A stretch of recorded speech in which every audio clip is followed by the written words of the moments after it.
ಈಗ ಸಮಯ ಹತ್ತಿರ ಬರ್ತಾ ಇದೆ ಅಂತ ಕಾಣಿಸುತ್ತೆ. ಸ್ವಾಮಿಗೆ ಪ್ರತಿಯೊಂದು ಒಡವೆಯ ಅಲಂಕಾರಗಳು ಕೂಡ ಆಗ್ತಾ ಇದೆ.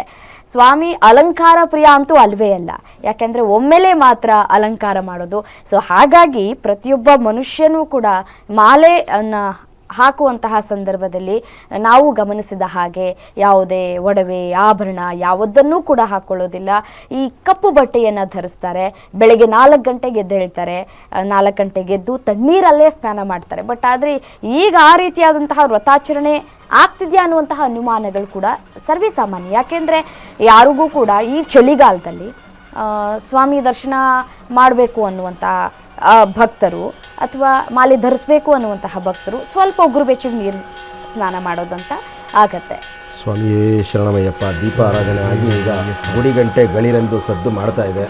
ಅಂದರೆ ಇನ್ನೇನು ಕೆಲವೇ ಕ್ಷಣಗಳಲ್ಲಿ ಅಲ್ಲಿ ದೀಪಾರಾಧನೆ ಆಗೋ ಸಮಯದಲ್ಲಿ ಆ ಗಂಟೆಗಳ ಶಬ್ದ ಅದೆಲ್ಲ ಮಂಗಳಕರವಾಗಿ ಇನ್ನೇನು ಕೆಲವೇ ಕ್ಷಣಗಳಲ್ಲಿ ಈಗ ಎಲ್ಲರ ಚಿತ್ತ ಆ ಪೊನ್ನಂಬಲ ಮೇಡಿನತ್ತ ಒಬ್ಬರು ಕೂಡ ಬೇರೆ ನೋಟದಲ್ಲಿ ಮಾಡ್ತಾರೆ.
മകരജ്യോതി ദൃശ്യമായി.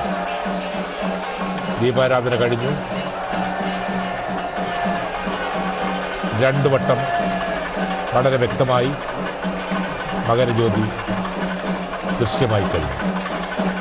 ശങ്കരനാരായണ പുത്രനായി പിറന്ന് പന്തളം രാജകൊട്ടാരത്തിൽ 3ാമത്തെ തവണ അതാ പൊന്നമ്പലമേട്ടിൽ വളരെ വ്യക്തമായി മകരജ്യോതി തെളിയുന്നു. ദേവകളും ഋഷിമാരും ഭഗവാനെ ആരതി ഒഴിയുകയും പരം പ്രേമസ്വരൂപം പരമം പവിത്രം പരം ജ്യോതിസ്വരൂപം ഭജേ ഭൂതനാഥം. താപസവേഷധാരിയായ കാനനവസൻ സർവാഭരണ വിഭൂഷിതനായി അതാ ഒരിക്കൽ കൂടി ഭക്തലക്ഷങ്ങൾ